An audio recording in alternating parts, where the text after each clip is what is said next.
Welcome back. We're joined now by beauty expert Tracy Peart because I want to have a conversation about representations of beauty. Tracy, this conversation was sparked by a beautiful and powerful post you shared on your social media. And you wrote, "Everywhere beauty is presented, someone who looks like me isn't there. I'm omitted." So I love that you wrote that, and some people will look at this and think to themselves that this is about you being black, but it's about a lot more than that. So there are many boxes that you can tick when it comes to who Tracy Peart is. So let's talk about what those boxes are, shall we? Yeah, I got a lot of boxes checked off here, or some people might say a lot of odds, against me. But first of all, I'm a woman, so any woman, no matter what race you are, no matter what color you are, no matter what you look like, we are constantly told that we shouldn't like what we look like. I mean, we're told that from the minute we are young, so we buy into diets and things like that. So just being a woman right there, that's an issue. Then I'm a black woman. Every time you turn around and you look where beauty is represented, black women are usually omitted. We're usually not present. And then on top of it, I'm a dark-skinned woman. So if there is a black woman present, she most likely does not look like me. She's usually much lighter than me. And then you can do the last check box is I'm plus size. So look around, we're not really represented that much as well. We're still omitted from the conversations about beauty. So you got, a woman, black, dark-skinned, and plus size. I check off all the boxes. I'm not supposed to be here. I'm not supposed to be. Society tells me if you look like me, I'm not supposed to be happy with myself. You're not supposed to be vocal. You're not supposed to have a seat at the table. You're not supposed to be successful. You're not supposed to have a partner. Society tells you so many messages, and as you say, sometimes blatantly and sometimes without saying anything at all. So I was talking on Breakfast Television. They did an interview with me, and I said I would not have this job if I was a few shades darker. You understand that, and I understand that, but a lot of people were like, what are you talking about? Colorism is huge, and it's not just with us in the black community. Am I right? Oh my gosh, it's huge, and it's huge in across the board in many cultures.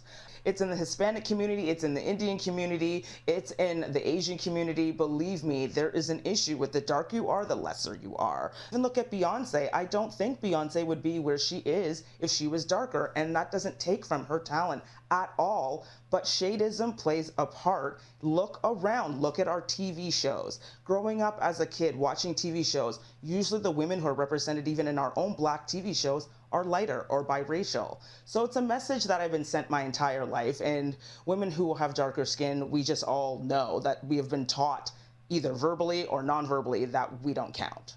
What does a lifetime of being omitted teach you about your self-worth? I mean, I guess it teaches you that you're supposed to be worthless.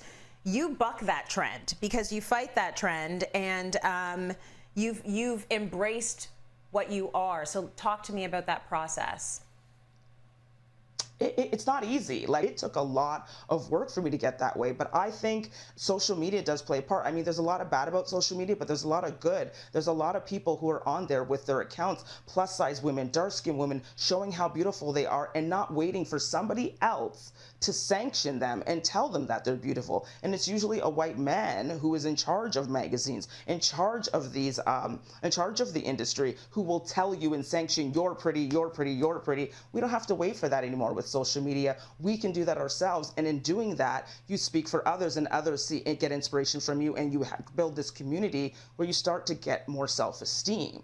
But there's even times where I think that I have evolved past it, and there's moments where I realize it still affects me. Like, I was watching the movie Us in the theater, and I remember at one point I almost started to tear up because I saw the little girl, and I'm like, oh my God, she looks like exactly like I did when I was a little kid. What I would have given to see that movie, or to see a little girl who looked like me in a movie, and not necessarily talking about the fact that she's dark skinned or anything else, just being a person, just living and just representing. So representation matters.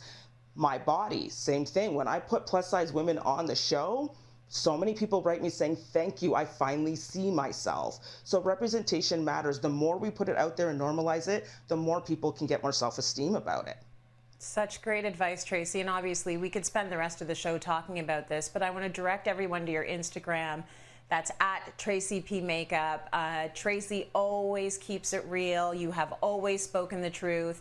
And seeing you step into this space is inspiring for so many people I know, because I hear from them directly.